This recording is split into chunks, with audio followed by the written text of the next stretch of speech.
मराठीत आधी ब्रीफ द्या. मराठी झालंय आणि त्याच्यानंतर हिंदीमध्ये सांगा. आज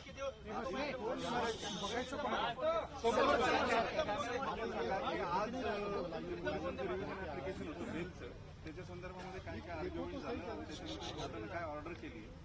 मुद्दा एक. दुसरा, आरोपी संज्ञान ठरवण्यासंदर्भामध्ये एक ऍप्लिकेशन होतं, त्याच्यावरती कोर्टानं काय म्हटलंय, त्याची प्रोसिजर काय इलॅबोरेट केलेली आहे, कशा पद्धतीने त्याच्यावरती निर्णय होईल, किती दिवसात. सुरुवातीला निर्णय काय झाला ते सांगा. कोर्टचा काय ऑर्डर झाला सांगते.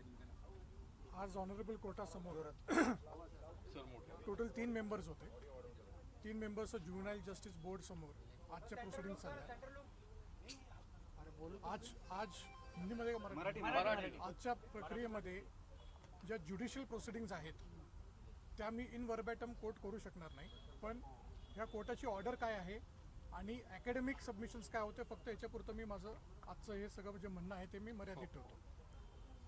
आज असं झालं की स्टेट एजन्सीजने, पोलीस इन्व्हेस्टिगेटिंग एजन्सीजने 19/5/2024 जे आरोपीला CCLला ज्याला म्हणतो आपण child in conflict with law यांचा जो जामीन झाला होता त्यांच्या जामिनाच्या विरोधात एक रिव्ह्यू ॲप्लिकेशन फाईल केलं होतं. त्या रिव्ह्यू ॲप्लिकेशनच्या अगेन्स्ट आम्ही आमचं म्हणणं मांडलं. दोघांचेही मुद्दे म्हणजे सरकार पक्षाने त्यांचे मुद्दे मांडले अकॅडमिकली, आम्ही आमचे मुद्दे मांडले.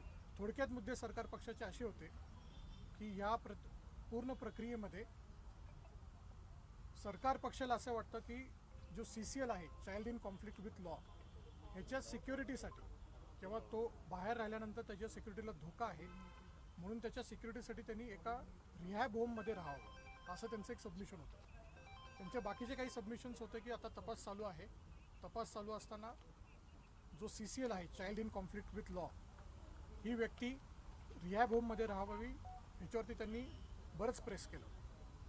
त्याच्यावरती आम्ही आमचं म्हणणं मांडलं की एखादी प्रक्रियेमध्ये एखाद्या CCLला चाइल्ड इन कॉन्फ्लिक्ट इन लॉला बेल झाल्यानंतर त्याला रिहॅब होममध्ये पाठवण्यासाठी काही मॉडिफिकेशन्स गरजेचे असतात, ते ह्या अर्जाप्रमाणे दिले जाऊ शकत नाही असं आमचं म्हणणं होतं. आज ऑनरेबल कोर्टाने असे ऑर्डर्स दिलेले आहेत की child in conflict in law याला 5 जून 2024 आज रिहॅब होममध्ये ठेवण्याचे आदेश झालेले आहेत. हे जे रिहॅबिलिटेशन होम आहे हे ज्युव्हेनाइल जस्टिस ॲक्टप्रमाणे काही गाईडलाईन्स आहेत सुप्रीम कोर्ट आणि हायकोर्टच्या, त्या ॲक्टप्रमाणे हे आज त्यांचं डिटेन्शन झालेलं आहे. त्याच्यामध्ये सायकॅट्रिक काउन्सिलिंग, सायकोलॉजिकल काउन्सिलिंग हे जे काही कंडिशन्स आहेत, आज लेखी ऑर्डर आमच्या हातात आलेली नाही आहे, फक्त ऑपरेटिव्ह पार्ट आम्हाला सांगण्यात आलेला आहे.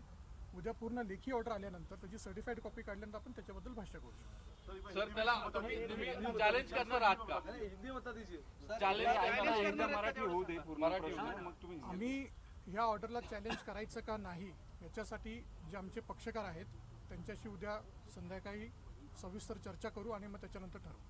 दुसरे एक प्रेयर अशी होती की आरोपी प्रौढ आहे अशी पोलिसांनी मागणी कोर्टामध्ये केलेली होती आणि तशा पद्धतीचा खटला चालवण्याची किंवा येत्या काळातली कायदेशीर कारवाई करण्याची परवानगी मिळावी, त्यावरती कोर्टानं काय सांगितलेलं आहे? हे पहा, ज्युव्हेनाइल जस्टिस ॲक्टमध्ये एक प्रोसिजर आहे, त्या प्रोसिजरला आपण कोणच स्किप करू शकत नाही. ही प्रोसिजर अशी आहे की एखादा child in conflict with law या व्यक्तीला अटक झाली किंवा त्याच्या विरोधात गुन्हा दाखल झाला, तो गुन्हा दाखल झाल्यानंतर 30 दिवसांच्या आत पोलीस इन्व्हेस्टिगेटिंग एजन्सीजला चार्जशीट फाईल करावी लागते. चार्जशीट फाईल झाल्यानंतर अजून 2 महिन्यानंतर त्याचे रिपोर्ट्स येतात की हा सायकोलॉजिकली फिट आहे का, याचे सायकॅट्रिस्ट रिपोर्ट, याचं सोशल बिहेवियर, याचं डी-ॲडिक्शन सेंटर्स, ह्या सगळ्या रिपोर्ट्स येतात. त्याच्यासाठी चीफ जो असतो, जो main child in conflict with law CCL ज्याला आपण म्हणतो, ती व्यक्ती जेलमध्ये किंवा रिहॅब होममध्ये असण्याची त्याला गरज नाही, तो बाहेर असला तरी चालतं. त्या रिपोर्ट्स येतात म्हणजे आजपासून त्याला ह्या सगळ्या गोष्टींना 1 महिना, 2 महिना, 3 महिन्यांची प्रोव्हिजन आहे. म्हणजे टोटल 3 महिन्यानंतर ठरवलं जातं की child in conflict with law ह्याला ॲडल्ट म्हणून ट्रीट करायचं का नाही. ह्या गोष्टीला कमीत कमी 60 ते 90 दिवसाची प्रक्रिया आहे. म्हणून त्या अर्जाबद्दल आज आर्ग्युमेंट झालं नाही. तो अर्ज होता रेकॉर्डला, पण तो अर्जाचा आर्ग्युमेंट कदाचित अजून 2 किंवा 3 महिन्यानंतर होईल. That is the scheme of the act. Sir Hindi में एक बार हिंदी में इसको बता दीजिए सर याच्यामध्ये पोलीस त्याचा चौकशी करू शकतील का? म्हणजे या मुलाची आता सुधारगृहात असताना दोषारोपपत्र एका महिन्यात दाखल करायचं असेल तर तपासासाठी मध्ये तेच की तपासासाठी आरोपीची चौकशी ते करू शकतील का, अल्पवयीन आरोपीची, किंवा कोणाची परवानगी लागेल का त्यासाठी? हे बघा, कायद्याप्रमाणे जर का आपण एखादा जो child in conflict with law जो असतो तो एखादा सुधारगृहामध्ये राहत असेल तर पोलीस इन्व्हेस्टिगेटिंग एजन्सी डायरेक्टली चौकशीला येऊ शकत नाहीत. त्याच्यासाठी ज्युव्हेनाइल जस्टिस बोर्डची परमिशन घ्यावी लागते. त्याच्यासाठी एवढी अर्जन्सी काय आहे की त्या व्यक्तीला म्हणजे CCLला कारागृहात जाऊन किंवा सुधारगृहात जाऊन त्याचं तपास नोंद करणं किंवा त्याचं स्टेटमेंट घेणे का मॅन्डेटरी आहे हे ज्युव्हेनाइल जस्टिस बोर्डला त्यांना कन्व्हिन्स करावं लागतं. पण आजपर्यंत मी तरी अशी कुठली प्रोसिजर पाहिलेली नाही की एकदा रिहॅब होममध्ये गेलेला CCL child in conflict with law याच्या स्टेटमेंटसाठी इन्व्हेस्टिगेटिंग एजन्सीज जस्टिस बोर्ड समोरून ज्युव्हेनाइल जस्टिस बोर्ड समोरून स्टेटमेंटसाठी परत परवानगी घेतात. पण ह्या केसमध्ये काही सांगता येत नाही. Will see as it comes. Prashant ji, Hindi में एक बार बता दीजिए, कोर्ट ने अभी तक इस पूरे मामले में क्या फैसला दिया है, कब तक रिमांड होम में रखने का आदेश दिया है और उसके पीछे का तर्क क्या है? क्या इस दरमियान पुलिस जो नाबालिग आरोपी है उससे पूछताछ कर सकती है? इसको लेकर भी स्पेसिफिक कोई ऑर्डर आया है क्या? देखिए, आज child in conflict with law CCL को ज्युवेनाइल जस्टिस बोर्ड के सामने पेश किया गया था. इन्वेस्टिगेटिंग एजेंसीज ने एक रिव्यू एप्लीकेशन फाइल किया था. 19 मई 2024 को जो बोर्ड की ऑर्डर थी उसको ज़मानत देने की, उस ऑर्डर को मॉडिफाई करने के लिए, रिव्यू करने के लिए ये एप्लीकेशन मूव किया था. उस एप्लीकेशन के अगेंस्ट हमने हमारा जो कहना था, जो लॉ पॉइंट पे जो एकेडमिकली जो कहना है वो रिकॉर्ड पे रखा हुआ है. आज उसके ऊपर बहस हुई, दोनों साइड से आर्ग्यूमेंट्स हुए, दोनों साइड से साइटेशंस कोट किए गए बॉम्बे हाई कोर्ट और सुप्रीम कोर्ट के, और उसके बाद नतीजा ये आया है कि ऑनरेबल जुवेनाइल जस्टिस बोर्ड ने child in conflict with law इनको 5 जून 2024 तक एक रिहैबिलिटेशन होम इसमें रखने का आदेश दिया हुआ है. इस दौरान उनका पूरा एक पैरामीटर सेट किए हुए कि इस 15 दिनों में इन्होंने क्या करना है child in conflict with law में. उसके लिए एक साइकेट्रिस्ट, साइकोलॉजिस्ट काउंसलिंग, जो भी उसको मेन स्ट्रीम में लाने के लिए जो भी उसको ज़रूरत है मेंटल हेल्थ उसकी ठीक करने की, उसके लिए उन्होंने कुछ डायरेक्शंस दिए हुए. वो सारे डायरेक्शंस कल हम बता पाएंगे क्योंकि आज स्पीकिंग ऑर्डर या रिटन ऑर्डर नहीं हुई, आज एक ऑपरेटिव पार्ट ऑफ ऑर्डर हुआ है. जब ऑर्डर हमारे हाथ में आएगी सर्टिफाइड उसके बारे में हम लोग बात कर पाएंगे. लेकिन सर, जिस कोर्ट ने पहले बेल दी थी वो एक जो जानना चाहते हैं, बालिग और नाबालिग को लेकर जो लगातार बहस हो रही है, जो सेंट्रल पॉइंट है इस पूरी बहस का, उसके ऊपर क्या बहस हो पाई है या उसके ऊपर आगे का क्या आगे कोर्स ऑफ? देखिए, माइनर या एडल्ट इसके ऊपर जो बहस होनी चाहिए उसके लिए एक प्रोसीजर है जुवेनाइल जस्टिस एक्ट में. जुवेनाइल जस्टिस एक्ट का जो स्कीम है वो स्कीम ये कहता है कि अगर किसी नाबालिग को child in conflict in law को अरेस्ट होती है या उसके ऊपर कोई FIR होती है, उसके 1 महीने के बाद 30 डेज़ में चार्जशीट फाइल करते इन्वेस्टिगेटिंग एजेंसीज. चार्जशीट फाइल होने के बाद और 2 महीने की प्रोसीजर है जिसमें उसका psychological assessment, social behaviour, de addiction, ये सारे पैरामीटर्स टेस्ट किए जाते हैं. उसके लिए उस माइनर को या उस child in conflict in law को किसी भी रिहैब होम में रहने की आवश्यकता नहीं है. There is no prescription of that in the law. उस चीज़ के लिए अगर वो रिहैब होम से बाहर भी है फिर भी इन्वेस्टिगेशन कंटिन्यूड रहेगा. उसके बावजूद जुवेनाइल जस्टिस बोर्ड उसके पैरामीटर्स चेक करते रहते हैं क्योंकि उनके पास रिपोर्ट्स और कंप्लाइंस रिपोर्ट्स फाइल होती है. और उसके बाद मतलब आज से कम 90 डेज़ के बाद वेदर द पर्सन जो कंसर्न CCL है child in conflict with law उनको एडल्ट करके ट्रीट करेंगे या माइनर करके ट्रीट करेंगे, ये प्रोसीजर 90 दिनों के बाद आएगी, 3 महीने अप्रॉक्सीमेटली. सर, लेकिन सर आरोपी कारतालकाने मध्यप्राशन केलं होतं की नाही याच्यावर असा काही रिपोर्ट आलाय का, अहवाल आला का की खरं त्यानं मध्यप्राशन केलं होतं की नाही? एक तरफ से होने दीजिए. देखिए ऐसा है कि ये सारे जो एलिगेशंस है child in conflict in law के, ये सारे चार्जशीट में एविडेंस में आएंगे इन अ सील्ड कवर. इसके ऊपर आज तक हमको कोई इंस्ट्रक्शंस नहीं है. उन्होंने कंजम्पशन किया था नहीं किया था, ये इन्वेस्टिगेशन का पार्ट है. जब ये सील्ड एनवलप में चार्जशीट के बाद आएगा, उसके बाद हमको पता, मतलब 30 दिनों के बाद पता चलेगा कि उनकी रिपोर्ट क्या है। सर एक सवाल ये है, I have no instructions on that. Sir एक सवाल यह है कि जिस कोर्ट ने पहले नाबालिग को जमानत दी थी, आज वहीं पर वो जमानत रद्द करने की नौबत आई। इसके पीछे पुलिस ने क्या दलीलें रखी थी? किस वजह से वापस उसी कोर्ट ने ये जमानत रद्द कर दी? देखिए, सबसे इम्पोर्टेंट पार्ट मैं सबको ये कहना चाह रहा हूँ कि आप इस कंसेप्ट को समझिए। जो जमानत मिली थी वो जमानत रद्द नहीं हुई है। ये आप इसको कंसेप्चुअली समझिए इस बात को। जमानत मिल जाती है किसी को, एक प्रोविजन होता है क्रिमिनल प्रोसीजर कोड में, अगर इन्वेस्टिगेटिंग एजेंसीज को जमानत कैंसिल करनी है उसका भी प्रोविजन होता है 439(2) सीआरपीसी के हिसाब से उनको कैंसिलेशन ऑफ बेल के लिए जाना होता है। आज उनकी जमानत रद्द नहीं हुई है। It is not cancellation of bell.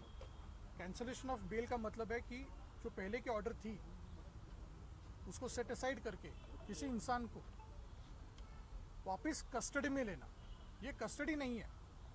This is a rehab home according to the juvenile justice act. इस स्कीम के हिसाब से इसको एक रिहैब होम कहा जाता है। उस रिहैब होम में उनको डिटेन करने का ऑर्डर जो है उसको मॉडिफिकेशन ऑफ ऑर्डर कहते हैं। It is not cancellation of bail. Sir काय गरज वाटली मॉडिफिकेशन करायची? त्याचं काही जस्टिफिकेशन कोर्टाने दिलंय का? त्याचं जस्टिफिकेशन आपल्याला, नेमकं काय हे आहे? का असं वाटलं की सुरक्षेचा मुद्दा? हे बघा असं आहे की या मॅटरमध्ये पोलिसांकडे काही रिपोर्ट्स असतील जेणेकरून इन्व्हेस्टिगेटिंग ऑथॉरिटीजला वाटत असेल की या CCLचं, चाइल्ड इन कॉन्फ्लिक्ट इन लॉचं सिक्युरिटी बाहेर राहणं हे योग्य नाही। त्या बेसिसवरती त्यांनी बरंच आर्ग्युमेंट केलं। याच्या व्यतिरिक्त अजून बरेच आर्ग्युमेंट झाले की त्यांना असं वाटलं की नाही, ह्या व्यक्तीला CCLला जर का आपण एका रिहॅब होममध्ये ठेवलं तर त्यांच्या तपासाला अजून वेग येईल। तर त्याच्यासाठी त्यांनी ते ॲप्लिकेशन केलं। त्यांचं ते ज्युरिस्डिक्शन आहे ते ॲप्लिकेशन करणं कायद्याप्रमाणे। न्यायालयानं काय सर आपण विरोध केला असेल, आपलं काय म्हणणं होतं याला? जस्टिफिकेशन काय दिलं तेवढं फक्त कळू देत ना, म्हणजे तर आमचं त्याच्यावरती असं म्हणणं होतं की ही प्रक्रिया जी आहे रिव्ह्यू ॲप्लिकेशन फाईल करण्याची, ही प्रोसिजर लेट डाऊन नाही आहे कायद्याप्रमाणे। आमचे अजून दुसरे बरेच म्हणणे होते पण त्याच्यावरती मला एका वाक्यात असं सबमिशन करायचं आहे की आम्ही आमची बाजू मांडली, त्यांनी त्यांची बाजू मांडली। आज ऑर्डर अशी झालेली आहे की 5 जून 2024 पर्यंत child in conflict in law, sorry 5 जून 2024 पर्यंत child in conflict in law यांना एका सुधारगृहामध्ये किंवा रिहॅब होममध्ये ठेवण्यात यावे। आता या ऑर्डरचे पॅरामीटर्स अक्षरशः उद्या कळतील जेव्हा आपल्याकडे रिटर्न ऑर्डर येईल, मग आम्ही ठरवू पुढे। 14 दिवसानंतर ते वाढेल, 14 दिवसानंतर ते वाढेल किंवा पोलीस परत मागणी करू शकतो। तो डिस्क्रिप्शन पोलिसांचा आणि ज्युनियर जस्टिस बोर्डचा आहे। तसं जर का त्यांनी वाढण्याची रिक्वेस्ट केली तर त्यांना आपण अपोजच सर करू। पण हे वाढवताना न्यायालयानं काही निरीक्षण नोंदवलंय का? त्याचं कारण काही दिलंय का? पुन्हा सुधारगृहामध्ये टाकण्याचं काही लॉजिकल जस्टिफिकेशन? कारण पहिलं हे तुम्ही सर्व जसं म्हणताय स्पीकिंग ऑर्डर, मॉडिफिकेशनचं कारण काय? हे सगळं उद्या स्पीकिंग ऑर्डरमध्ये कळेल। आज ऑपरेटिव्ह ऑर्डर आहे। सर हे वेदांत अग्रवालच्या बाबतीत झालं, पण विशाल अग्रवालांना देखील जी कोठडी दिली आहे 3 दिवसाची, त्या संदर्भात थोडं ब्रीफ केलं काय कोर्टात युक्तिवाद झाला? कुठल्याही व्यक्तीचं, मायनर व्यक्तीचं नाव घेऊ नका। Child in conflict in law CCL, फक्त एवढं वाक्य म्हणायचं। सर विशाल अग्रवालांचं नाही, त्यांचंही वडिलांचंही नाव घेऊ शकत नाही। थोडंसं ब्रीफ इंग्लिश हां या शो प्लीज। दॅट्स ऑल ना important. Will you please elaborate what was the academic submission? So should I just look front in Yeah, front? just go ahead. Academic. So you want the entire Camera episode? look. Give little bit brief and we'll go ahead with the questions then. So today the investigating agencies in this particular matter filed a review application before the Honorable Juvenile Justice Board. The board comprised of 3 members, and the investigating agencies requested the board to detain the child in conflict in law CCL before the rehab home. Their application was made, they argued at length. We opposed that particular application. We relied on certain law points. There are certain Supreme Court judgments which are directly addressing this particular issue, in which we pointed out to the Honorable Court that this particular application of review is not maintainable under 104 of the Juvenile Justice Act. That was our first submission. Our second submission, which was purely academic, was the order granted by this Honorable Court on 19th May 2024 was a good order. It was a legal order. There was no perversity, and that perversity has not even been challenged in the review application. There is no challenge of that order being illegal, perverse, and it has to be set aside. That was not there. Based on these submissions, we relied upon certain citations of the Supreme Court. But today the situation is the Honorable Juvenile Justice Board has directed the child in conflict with law to be detained at a rehab home. So what will be the procedure to prove him as an adult for the further prosecution?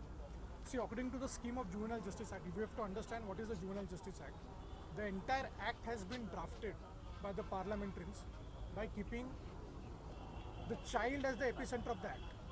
The safety of the child and the atmosphere of the child is to be at the paramount importance. So the entire procedure of converting a child into an adult, the entire procedure takes at least 2 to 3 months tentatively. Once a particular CCL is arrested by the investigating agencies or there is an FIR against a CCL, then within a period of 30 days, a charge sheet has to be filed. Post filing of the charge sheet, it is not mandatory that the child in conflict in law has to stay at a detention home. He can be released. Post that, within a period of 2 months, there are continuous reports filed by the psychiatrist or a psychologist or a social behavioral agency wherein what is the conduct of this particular child in conflict in law for the next 2 months. Based on the entire procedure, the Juvenile Justice Board then decides whether this particular minor can be treated as an adult. So this procedure takes almost 2 to 3 months approximately. Sir दुपारच्या केसमध्ये शिवाजीनगरच्या आपण काय म्हणणं मांडलेलं होतं त्यात आणि आपण अपिलात जाणार आहोत का? आज दुपारी the child in conflict in law यांच्या वडिलांना हजर केलं होतं. त्याच्यावरती आम्ही आमचं म्हणणं मांडलं की जो आरोप त्यांच्यावरती केलेला आहे सेक्शन 75 ऑफ ज्युव्हनाइल जस्टिस ॲक्ट, तो आरोप नॉन कॉग्नायझेबल आहे, म्हणजे त्याच्यावरती अटक करताच येत नाही. आमचं म्हणणं आम्ही ऑनरेबल कोर्टासमोर मांडलं. सरकार पक्षाने त्यांचं म्हणणं मांडलं. ऑनरेबल कोर्टाने त्यांना 2 दिवसाची पोलीस कस्टडी दिलेली आहे. आम्ही 2 दिवसानंतर म्हणजे 24 मेला पाहू की आपण त्याच्यानंतर पुढचे स्टेप्स काय घ्यायचे. So will you be filing an appeal against the Juvenile Justice Board order as well? See, academically, once the entire order comes in our hand, because we do not have the entire order, it's just an operative order. Tomorrow we may get the entire order. Post that, we will seek instructions of the client and then decide whether we have to file an appeal. Sir त्या मुलाला आयसोलेशनमध्ये ठेवणार का इतर मुलांमध्ये? That अजून ते स्पष्ट नाही झालेलं ऑर्डरमध्ये. सर याचं त्यांचे पालक पेरेंट्स त्यांना भेटू शकतील आणि कधी भेटू शकतील त्याचं काय रुटीन असेल? असं मला सांगण्यात आलेलं आहे during the oral dictation of the order की आठवड्यातनं 2दा कुठल्याही फॅमिली मेंबरला 1 तासाची व्हिजिट अलाउड आहे. पण दॅट इज ऑल्सो बिकॉज तो अधिकार आहे, चाइल्ड इन कॉन्फ्लिक्ट लॉचा अधिकार आहे. तो अधिकार प्रत्येक व्यक्तीला असतो जेव्हा तो डिटेंड असतो. तर त्याला एक शिक्षा सुनावली होती निबंध लिहिण्याची 300 शब्दांचा, ती केली आहे त्यांनी पूर्ण का अजून नाही? हे बघा, त्याबद्दल आज मी बोलू शकत नाही कारण की तो 19/5/2024ची ऑर्डर जी आहे ती ॲज ऑन टुडे जेव्हा मी तुमच्याशी बोलतोय ते ती सेटिसाईड झालेली आहे. तर त्या पर्टिक्युलर ऑर्डरबद्दल आज मी काहीच भाष्य करू शकतो. So the child in conflicting law is permitted to have a family member visiting him on 2 occasions a week, twice a week, only for 1 hour. But that provision is there in the scheme of the Act. In fact, that is there available for every child in conflict law throughout the country.